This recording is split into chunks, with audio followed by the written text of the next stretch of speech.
आमी आमच्या जिवितांत पळयलां आसतलें जायत्यो केन्ना काणयो आमी आयकल्यो आसतल्यो मनशाक सेकेंड चान्स आनीक एक सोयीक मेळटा तसल्यो. आनी पयत पुस्तकांतूय आमकां जायत्यो असल्यो घडणुको आयकूंक मेळटात.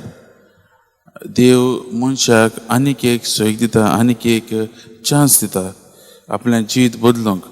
जशें उदाहरण म्हणल्यार भाग्यवान पावलो जो क्रिस्तांवांक पिडापीड दितालो, त्रास करतालो आनी तांकां धरून व्हरतालो आनी मारतालो. तो एक जेजू मेळ्ळ्या उपरांत ताका जेजू आनीक एक सोयीक दिता आनी तो आख्खो एक फुडाराक एक बरो मिशनर तो जाता. तेच भायर आमी कालूय पळयलां, काल भाग्यवान तोमासाची परब आमी समोर हाडल्या. भाग्यवान तोमास एक दुबावी मनीस.